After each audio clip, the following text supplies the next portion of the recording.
Ouais, bonjour, bon voilà, là je suis au rucher, je vais donc attaquer à récolter. Ça va pas être facile parce que alors déjà je suis arrivé à la bourre et en plus il va falloir que je fasse les cellules sur certaines ruches qui étaient en cellules déjà il y a un bout de temps, puisqu'elles sont du 14 et on est le 22. Si elles m'ont attendu, j'aurai de la chance. Voilà, donc j'ai préparé pareil, donc la combinaison cette fois, parce que quand on récolte il vaut mieux. J'ai donc mes ruches vides, j'ai comme je décharge ou je charge, là je vais charger à la main mais je décharge à la grue. Donc j'ai des palettes de récolte, hein, qu'on voit là. C'est des petites palettes qui s'emboîtent les unes dans les autres, hein, tout simplement, hein, que j'ai fabriqué il y a 13 ans. Et je mets un plateau couvre-corde que l'on trouve de partout, avec un petit sanglon. Et voilà, comme ça, même s'il pleut, tout est à l'abri, quoi. Voilà, donc j'ai préparé aussi pareil, comme vous le connaissez maintenant, mon enfumoir électrique. Mon enfumoir, ça va pas mieux. Mon souffleur électrique. Donc j'ai aussi que je vais aller chercher, qu'il y a de l'autre côté. Ouais, j'ai donc ce que j'ai fabriqué avec c'est un tourniquet, j'appelle ça moi. Hein, c'est comment alors j'ai fait des trous à la cycloche, c'est pour qu'il y ait moins d'abeilles qui se fassent écraser quand on pose la hausse. Donc c'est fait avec un roulement qui sert à faire tourner les télévisions. J'avais trouvé ça chez Monsieur Bricolage à l'époque. Hein. Voilà, tout simplement. Moi je mets le toit devant ma ruche, je pose ça dessus et je pose ma hausse dessus, puis je souffle contre la façade de la ruche. Voilà, allez, c'est parti, on attaque. Je recule un peu le téléphone. On est là. Alors, une petite précision aussi, quand on veut faire des monofloraux, type acacia, printemps c'est un toute fleur, mais bon, derrière il y a l'acacia, il y a le châtaignier. Dès que le colza est fini de fleurir, il faut récolter. Là, on a un gros souci cette année parce que tout est en avance. Les acacias sont en train de fleurir, mais l'aubépine, on le voit là, elle est à plein pot aussi, donc ça va faire un miel un peu teinté à mon avis, malheureusement pour nous. Hein. Mais on n'a pas le choix. Si on y laisse le colza, ça va faire un tout de fleur qui va être crémeux et compagnie, qui va être dur comme du chien d'ailleurs si on ne le fait pas crémeux. Voilà, donc on n'a pas le choix que même si la hausse elle a 1 kg ou 2, on est obligé de tout enlever, d'accord. Après on joue du déshumidificateur à la miellerie et puis voilà, d'accord. Donc allez, j'attaque.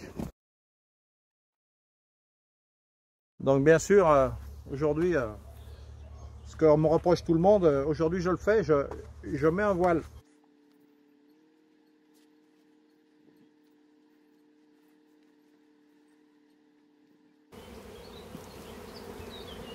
J'avais oublié de remettre en route.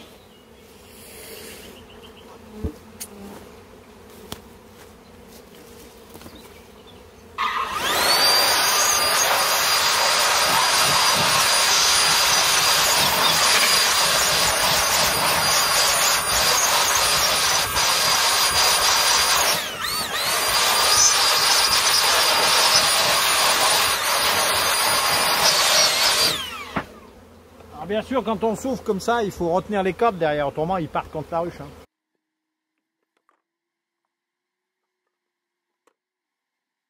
Et aussi une chose qu'il ne faut pas oublier, c'est quand on met des ruches, quand on empile, si on a plusieurs ruches et plusieurs hausses, il faut toujours remettre un couvercle sur la hausse qui a été récoltée, qui est soufflée et qui attend sur le véhicule, parce que ça peut vous déclencher un pillage monstre et après vous ne pouvez même pas finir. D'accord ?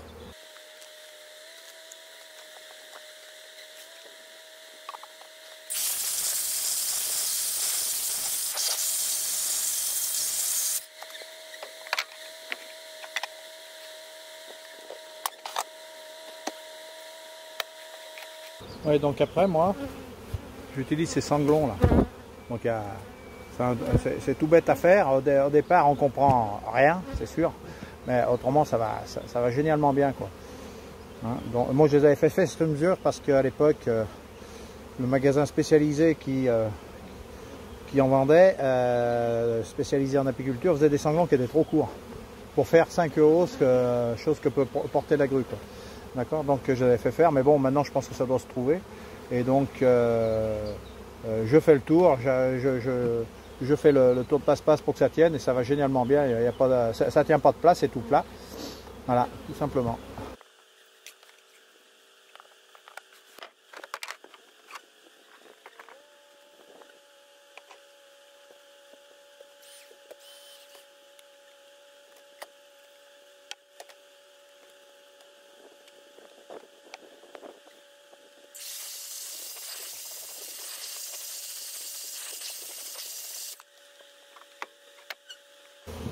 Ouais, donc encore une chose dont je voulais vous parler, que l'on me parle très souvent,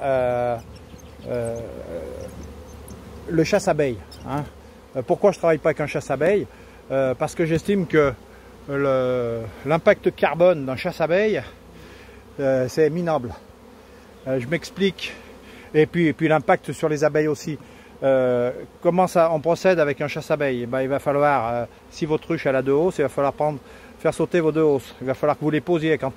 Chaque manipulation dans une ruche tue de l'abeille. Hein, faut le savoir. Hein, même si on en tue 1 ou 2, on en tue. Hein, parce qu'on va la prendre avec les...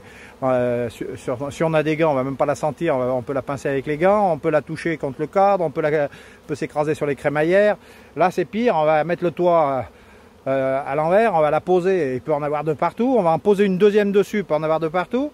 Hein, donc après, il va falloir, donc on enlève nos 2 hausses. Hein, si on a 2 hausses, on les enlève, donc ça tue de l'abeille. Systématiquement, on va les poser l'une sur l'autre, on va écraser de l'abeille.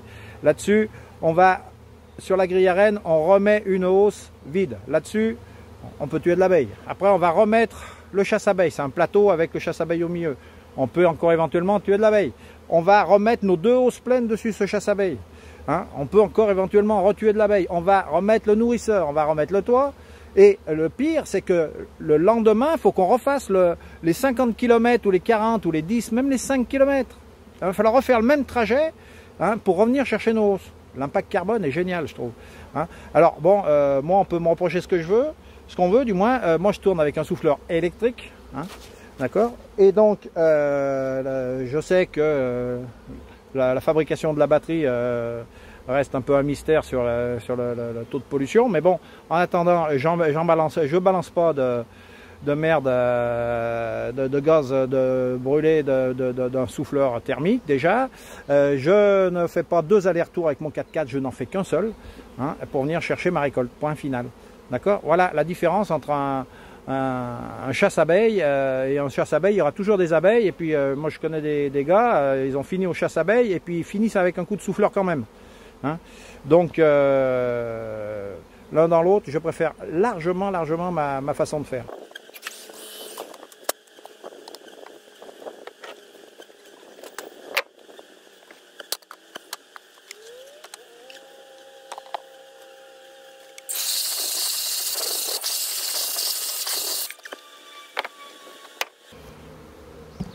Alors, ce qu'il faudrait maintenant, c'est zoomer sur la ruche parce que j'ai des réflexions tous les ans avec ça. Ça tue les abeilles contre la façade de la ruche. Je peux vous certifier, vous garantir que ça ne tue aucune abeille, quoi. Aucune abeille. Comme je dis toujours, une abeille sur un 1/10 de gramme, ça n'a aucune inertie. Quand elle arrive sur la ruche, elle se pose. Hein, on n'en voit pas une. Elles sont par terre, elles vont remonter, vous voyez. On les voit là. Je pense que vous les voyez. Mais il n'y en a pas.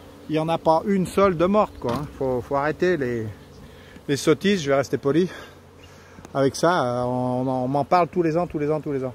Pareil, quand on pose une hausse vide sur un toit, on fait comme moi j'ai fait, c'est-à-dire on la met sur champ, parce que si on la met à plat, comme les tôles sont chaudes avec le soleil, la propolis elle est toute collée contre, quoi.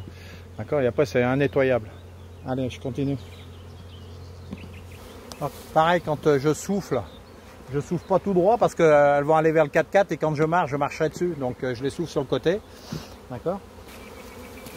c'est pareil quand on dit que ça les excite, l'enfumoir, je vais y arriver, le souffleur, c'est de la pure connerie parce que vous voyez, j'ai mis le voile mais j'ai pas une abeille qui me tourne autour. Hein.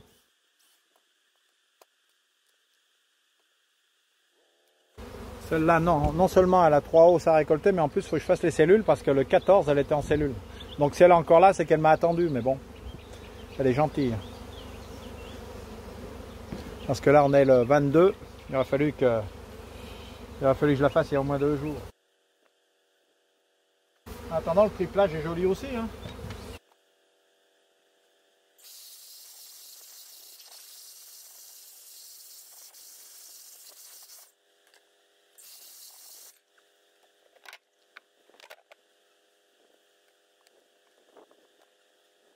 Ça c'est une ruche. C'est une ruche qui a facilement, qui a plus de 45 kg de miel quoi. Hein, parce qu'une hausse bien pleine, ça arrive à faire 17-18 kg. Et là elles sont balèzes. Hein. Elles sont pas pleines à ras la gueule parce que sur les lavandes elles sont plus, le bas des cadres est bien plus épais. Là elles les font plus en pointe, mais malgré tout ça pèse déjà. Hein. Donc vous voyez, et ça c'est en plus, je regardais sur le toit, bon elle est en cellule, mais c'est une reine natte. Donc c'est un remérage naturel qu'elles ont fait sur elles-mêmes, sur une buque que je prenais chez Batsis à l'époque, donc il y a 3 ans, hein, c'était sur une jaune, donc que j'ai acheté ça chez Batsis, et elles ont relevé sur elles-mêmes, et donc ouais, c'est des buques croisées Cecropia au départ. Voilà. Et c'est pas parce qu'elles élèvent sur elles-mêmes qu'elles produisent moins, vous voyez. Ça peut être un peu plus agressif quelquefois, quoi. Mais là, c'est même pas le cas.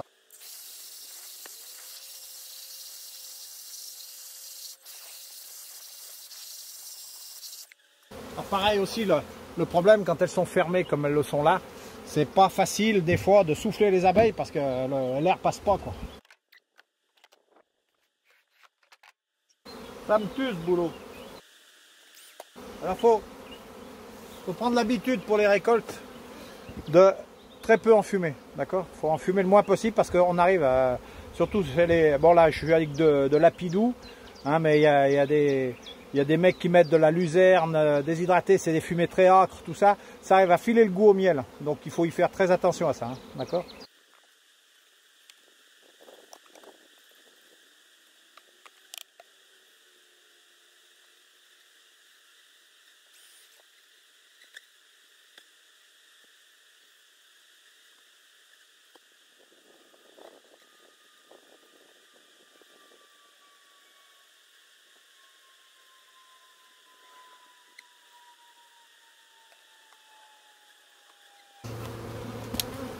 Elle est bien gentille parce que vous voyez, mais dans ce sens, ça ne me pas contre-jour. Elle est bien gentille parce que elle est sur 9 cotes de couvain. Le 14, elle était en cellule plus comme je marque moi, donc elle était en cellule en gelée, donc elle a commencé à élever. Je lui ai dézingué toutes ces cellules, elle n'a même pas recommencé. Voilà, allez.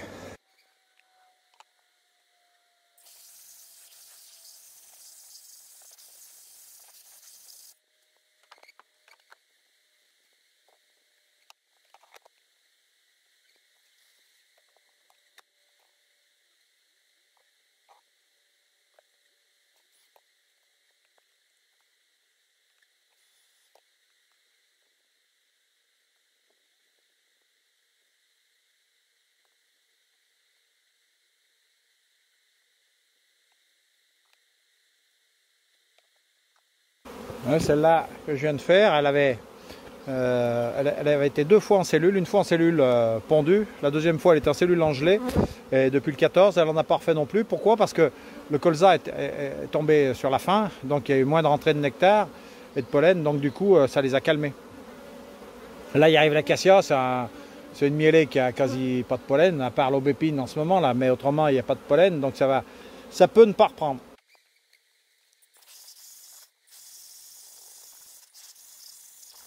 Alors c'est pareil, certaines personnes sandwich, c'est bien sandwicher, mais faut surtout pas le faire sur le colza. Parce que s'il y a un coup de froid ou même si vous y voyez pas que la ruche sème, si elles abandonnent une hausse comme ça, là, que vous ne le voyez pas tout de suite, ça reste une semaine avec les coups de froid du matin, elle est cristallisée quand vous voulez l'extraire.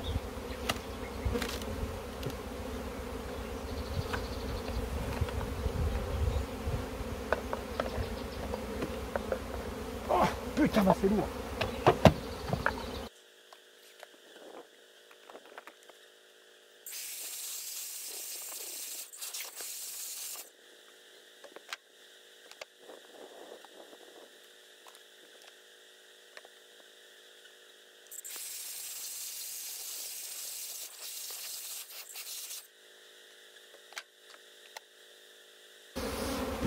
Alors, le souffleur, il a un inconvénient.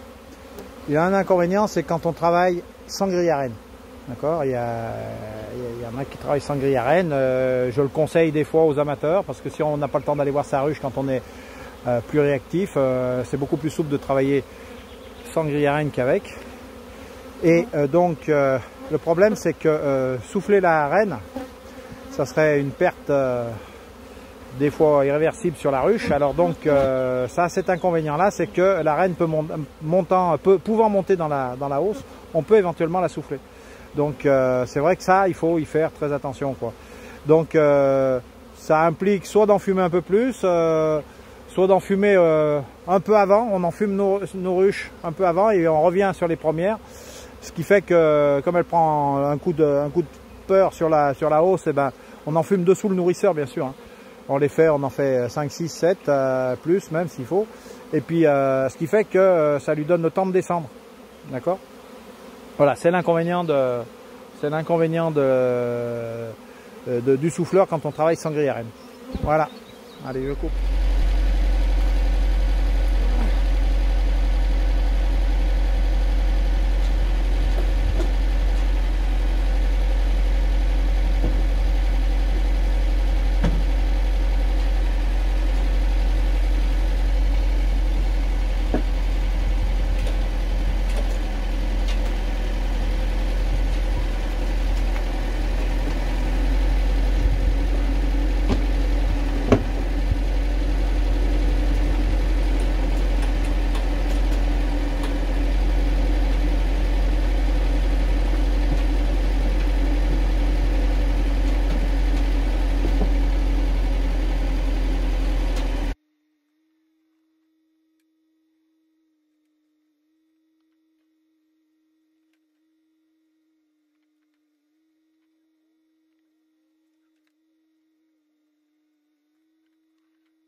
Ouais, donc là, j'enlève les couvercles et donc je vais laisser les hausses côté menuiserie pendant la nuit là. Le temps que les abeilles, je vais laisser les néons allumés. D'ailleurs, c'est des néons à LED et je me suis aperçu d'une chose. Fermer la porte de la miellerie parce qu'elles ont le nez fin. Je disais donc, je me suis aperçu d'une chose, c'est que la LED, par rapport à un néon standard, n'attire pas les abeilles. Donc j'ai même investi dans des néons LED avec des lumières chaudes, mais malgré tout, il me restait un néon qui vient de griller, ça m'arrange bien. J'avais un néon là, ici, là, qui vient de griller, là. Elles étaient toutes collées sur celui-là l'année dernière, parce que c'était le seul néon qui restait en tube fluo. Et alors que c'est une lumière blanche en plus, mais je sais pas, ça les attirait. Donc j'ai acheté des néons avec des lumières un peu plus chaudes. pour essayer de les attirer, parce qu'autrement, bah, elles se retrouvent sur les fenêtres qui sont là, sur les côtés, là. Et donc, parce que ce que je fais, moi, c'est que je ferme la porte, qui est derrière moi, qui est derrière vous, là, plutôt. Je ferme la porte, je les laisse monter sur les néons, et après, j'éteins les néons et j'ouvre la porte. Et ça sort tout dehors, quoi. D'accord. Et donc, bah, depuis l'année dernière que j'ai voulu gagner de l'argent en mettant des néons LED de partout. C'est vrai que ça me consomme moins d'électricité, mais je m'embête avec les abeilles qui veulent pas. Elles sont pas tirées par les LED, quoi.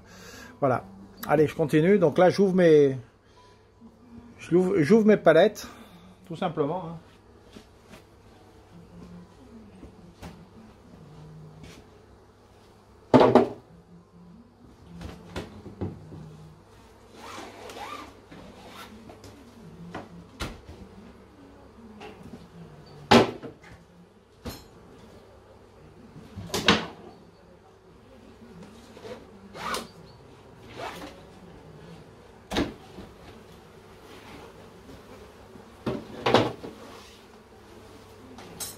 Alors certains, comment dirais-je, certains les ouvrent avant de partir. Comme ça, quand ils arrivent, il n'y a plus d'abeilles.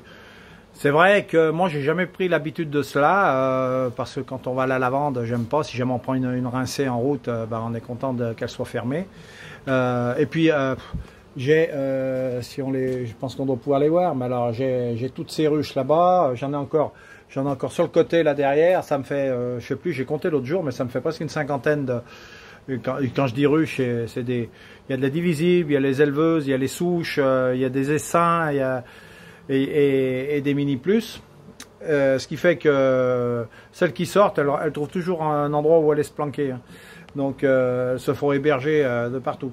Donc pour moi, c'est pas, je retrouve pas de paquets d'abeilles dehors. Je les retrouve à l'intérieur sur les fenêtres, ouais, celles qui veulent pas prendre le bon chemin, mais autrement, celles qui vont dehors, elles vont tout de suite se retrouver dans une ruche de là à côté.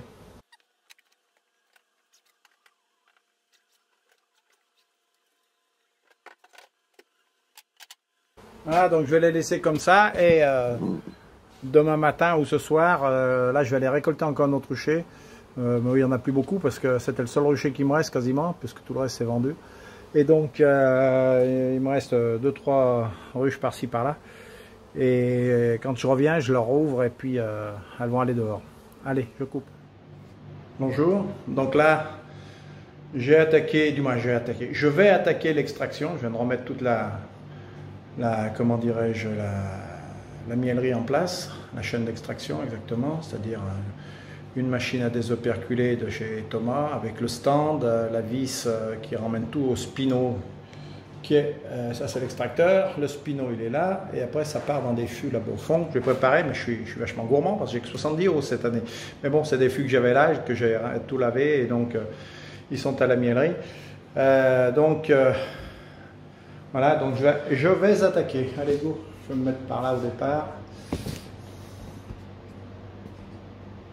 Voilà. Non, je suis un peu loin. Hein. Quand même, faut pas déconner.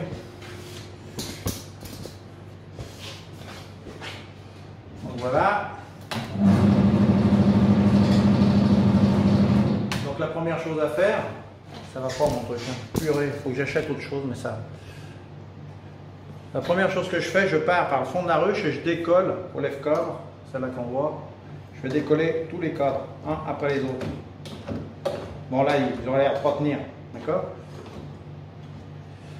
Parce qu'on cède de celui-là, je m'aide, putain, on n'y voit rien.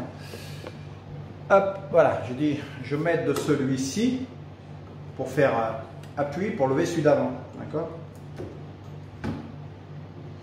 Voilà, ça évite de plonger le lève-cadre dedans.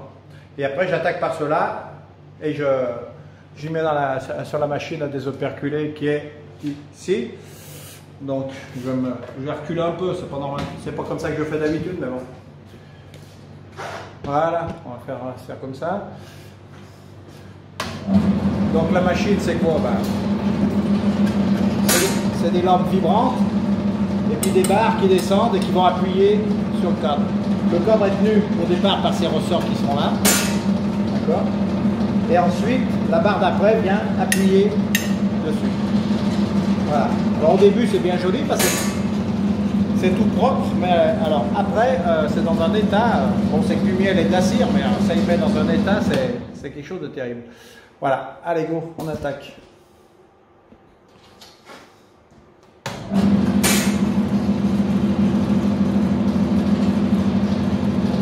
Donc, moi je racle systématiquement avec ça, je racle le dessous du corps, et le dessus, je le raclerai quand ils seront stockés sur le stand qui est ici, là, d'accord? Tout simplement.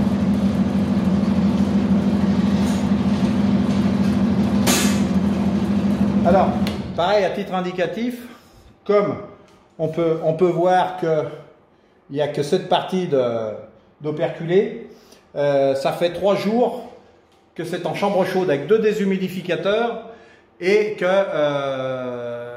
comment dirais-je, j'ai mis 2 déshumidificateurs et j'ai un chauffage qui tourne à 30 degrés. Voilà. Là, je viens de le baisser à 25 parce que maintenant, je pense que ça a dû déshydrater. Je vais faire une hausse ou deux, puisqu'il va couler sur le stand. Ce qui va couler sur le stand, eh ben je vais y contrôler au réfractomètre, et puis comme ça me donnera une idée. Voilà.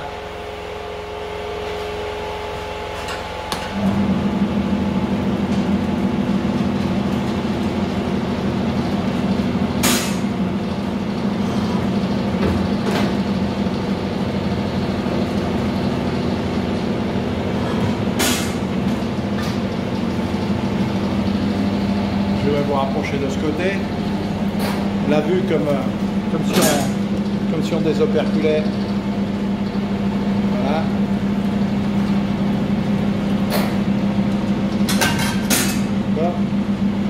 Et donc après la chaîne l'emmène, une fois que c'est désoperculé, la chaîne l'emmène de l'autre côté sur le stand. Voilà, c'est simple.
Alors ce que j'aime pas dans cette mielée, c'est que quand on a fini, il faut absolument tout laver et très rapidement parce que autrement ça va cristalliser dans les tuyaux et c'est indémontable après.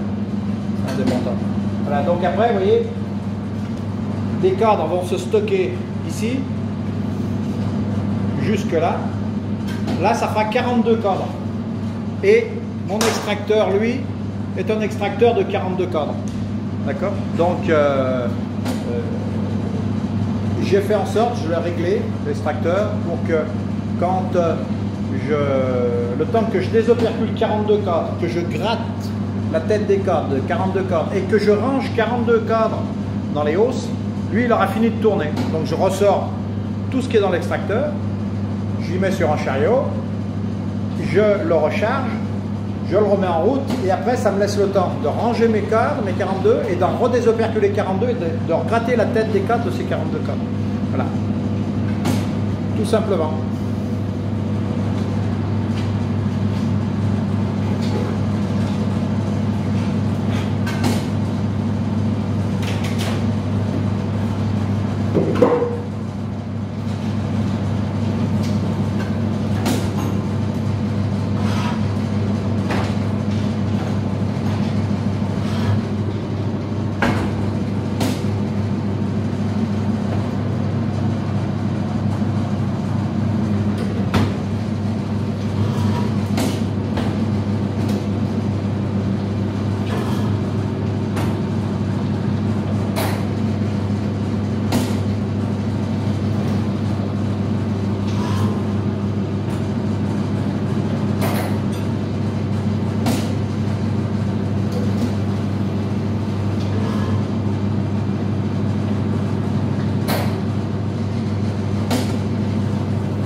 Donc là, si on regarde, on est arrivé au bout. Ça va me mettre serré parce que j'en ai mis 44. Donc là, je vais gratter la tête des cadres et après je les passe à l'extracteur.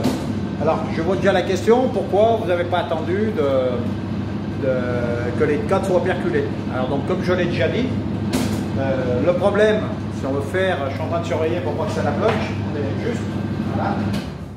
Je dis donc le problème qu'on rencontre quand on veut faire des monofloraux. Hein, ça c'est du colza, derrière il y a de l'acacia. Si je laisse le colza avec l'acacia, ça fait un tout de fleur qui est même pas vendable, c'est parce que le colza cristallise pas, le colza cristallise, l'acacia cristallise pas, ça va se stratifier, ça va être une misère. Donc, puis bon, un acacia se vend toujours, un monofloral se vend toujours plus cher qu'un tout de fleur, quoi. Donc c'est pour ça que on fait des monofloraux, c'est pour ça qu'ils sont plus chers, c'est parce qu'il va falloir, il faut les passer en chambre chaude. Faut les déshumidifier, faut contrôler. Là, je vais contrôler, savoir s'ils sont bons ou pas. S'ils ne le sont pas, eh ben, il va falloir que je retourne, je vais laisser ça et puis il va falloir que je les fasse descendre en dessous de 18 parce que ça, si jamais celui-là est trop mouillé, quoi. Ce que je viens de faire, les 42 cadres. Voilà, donc c'est pour ça que operculé, pas operculé. Vous êtes obligé de ramasser si vous voulez faire de l'acacia. Hein. Surtout l'acacia est un miel qu'on a vite fait polluer. Déjà là, cette année, l'aubépine chevauchait énormément dessus, donc il risque d'être teinté. Et donc, c'est le problème de l'acacia. Si on veut faire un acacia très très clair, il faut vraiment ramasser tip top. Mais là, je l'ai ramassé hier, avant-hier, et avant-hier, on voyait une fleur ou deux, mais là, c'est tout blanc aujourd'hui, quoi. Donc ça, surtout avec des chaleurs comme il fait 24 degrés. Donc c'est pas des temps de saison, on a 3 semaines d'avance quasiment.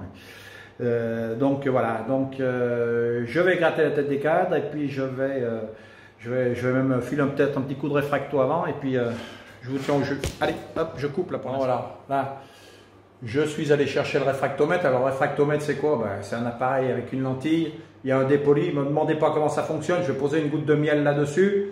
Je vais refermer le dépoli et puis je vais mirer là-dedans et ça va me donner le taux d'humidité du miel. Voilà. D'accord? Donc tout simplement, à mon avis, il est largement bon parce qu'il m'a l'air d'être pâteux. Donc on referme, tout simplement. Je suis en dessous de 18. Donc je suis quasiment à 17. Alors là, je vais essayer de vous le faire voir, ça va pas être facile. J'ai déjà fait une fois, je crois, sur une des vidéos. Je vais essayer de mirer ça avec l'autre côté du téléphone. Voilà, donc je me suis calé, hein, je bouge plus. Donc on peut voir que... Oh, allez, j'ai bougé. On peut voir que je suis même à 17 exactement, vous voyez. Donc ça c'est le coup de déshumidificateur, vous voyez. Donc j'ai beau ne pas être operculé, ça n'empêche pas que je suis à 17. D'accord? Voilà, allez, je coupe, là c'est dur à tenir.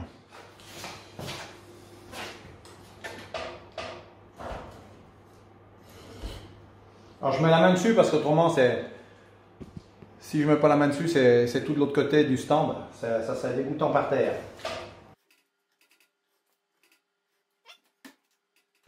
Stabilisateur, c'est affreux.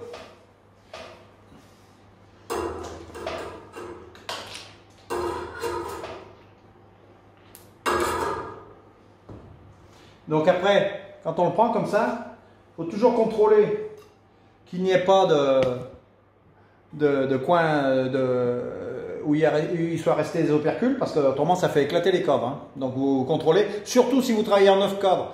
Moi je travaille en 8 cadres, ils sont toujours plus bombés. D'accord? Donc ça craint pas trop. Là ils sont un peu épais parce qu'au début comme quand j'ai nettoyé la machine à désoperculer, j'avais réouvert les lames à fond.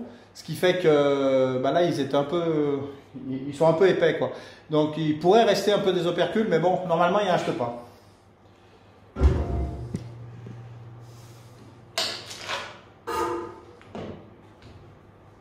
Oui, là c'est limite, mais on est bon.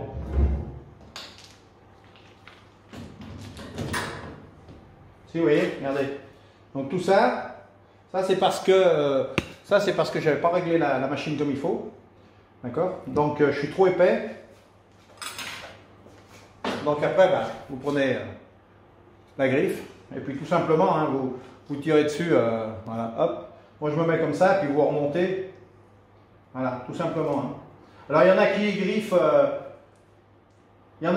comme des sauvages, j'aime pas le faire. Hein. Moi j'y remets, donc j'y remets à la machine, puis voilà, tout simplement.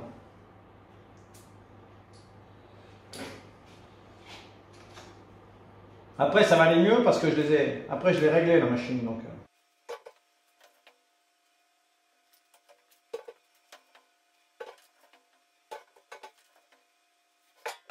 Alors, moi déjà, alors après, vous, même avec un petit extracteur ou un autre type d'extracteur, il faut y faire attention. Moi, j'ai, sur le côté de l'extracteur, là, ici, là, j'arrive pas à savoir où je suis, mais sous ce pied-là, j'ai mis une colle pour qu'il s'écoule mieux dans le tuyau, d'accord, qui est ici. Alors, si on regarde comment il fonctionne, mon système, attendez, je vais vous baisser un peu, parce que autrement vous êtes trop haut. Donc, tout ce qui est sur la plaque, ici, descend dans la vis sans fin qui est là-dessous. Les opercules tombent dedans, et l'extracteur qui est ici, on va y arriver, je ne sais pas où je suis, voilà, l'extracteur qui est ici, repart, et tout va dans cette vis sans fin. Et cette vis, elle dessous, va m'y pousser dans le spinot qui est ici, d'accord? Voilà, donc là pour l'instant il n'est pas en route, et pour le mettre en route j'ai qu'à appuyer sur le bouton, voilà, et puis il va démarrer tout doucement, voilà, tout simplement, hein. Donc je reviens à mon système là, à partir du moment où vous avez 6 compartiments dans l'extracteur, moi en tout cas. Donc, ce que je fais, j'y arrive pas. Hein. Ce que je fais, c'est que je remplis un compartiment ici de 7 cadres, d'accord. Et après, je vais le tourner puis je vais remplir l'opposé, d'accord. Parce qu'autrement, si vous remplissez tout du même côté, il revient en permanence, C'est chiant toute la journée. Il faut retourner ce panier qui tourne, qui revient parce que c'est super équilibré, donc et puis il y a un super roulement, donc ça revient toujours au point le plus bas, le point lourd.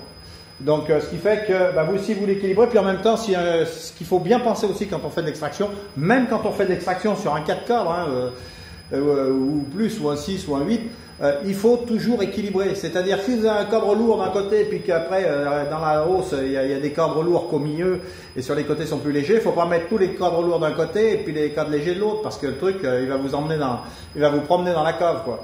D'accord? Donc ce qu'il faut, c'est toujours équilibrer un extracteur, hein.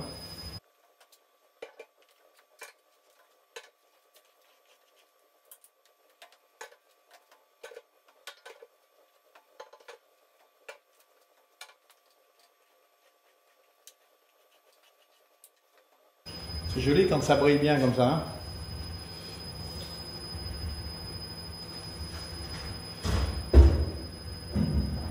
Ça c'est des cadres quand ils sont bien gonflés avec les opercules. Avant de le désoperculer, il est à 2,5 kg de miel.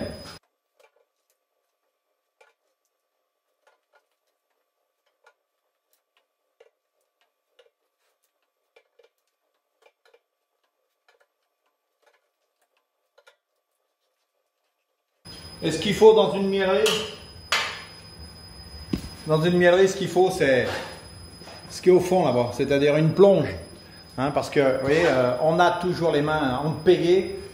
Si on ne se lave pas régulièrement les mains, mais alors, ça colle de partout, quoi. Hein, donc là, je vais finir, mais après, tout de suite, c'est robinet.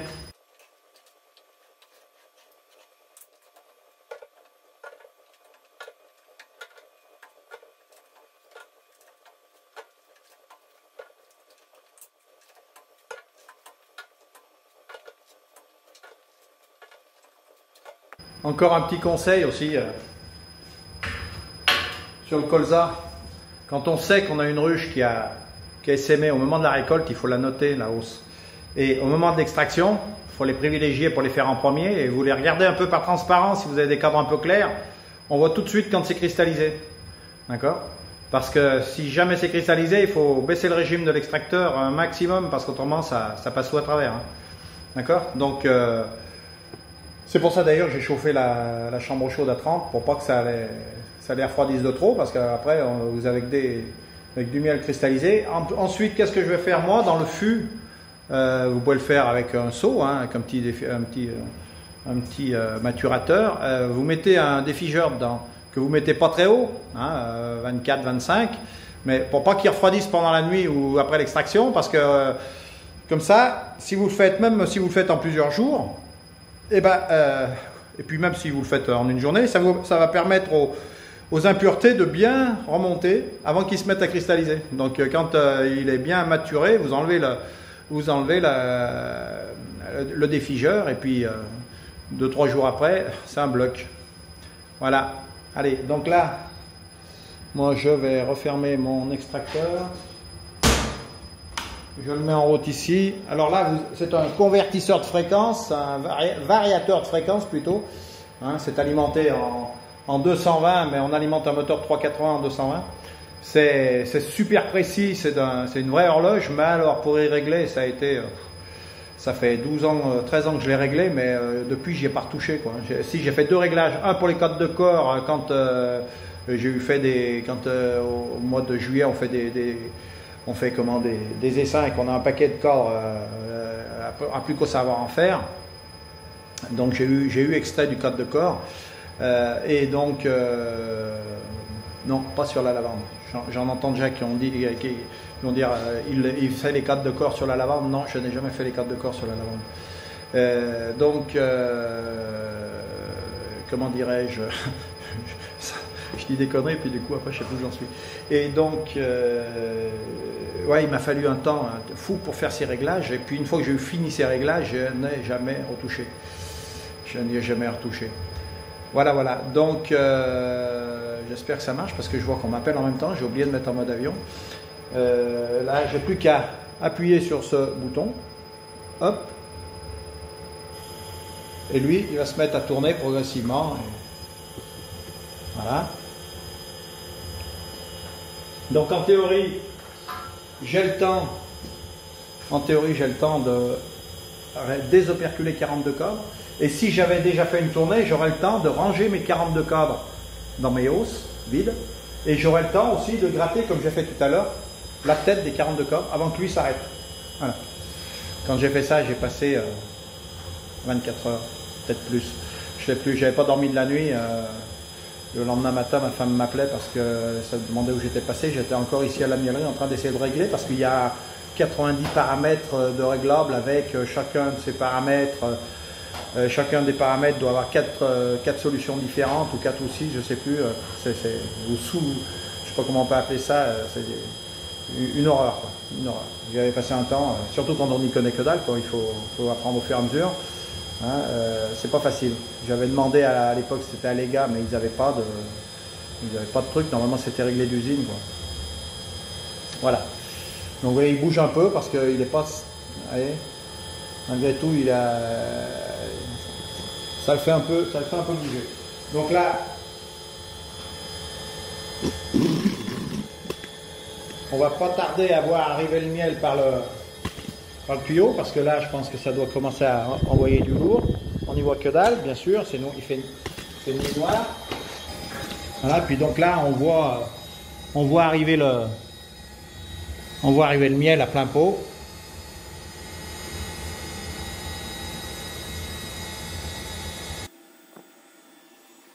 Donc ça va tout se mélanger avec les opercules qui sont là au fond, d'accord? C'est pas évident. Hein. Et puis donc, une fois que tout est... Quand le niveau sera bon, ça va m'emmener les opercules dans le spinot. Voilà. Qui lui va séparer la cire du miel et le spinot lui enverra dans le fût que j'ai préparé là-bas avec sa canne, ouais, d'accord? Qui est ici, là. Voilà, là. Voilà, allez, je coupe.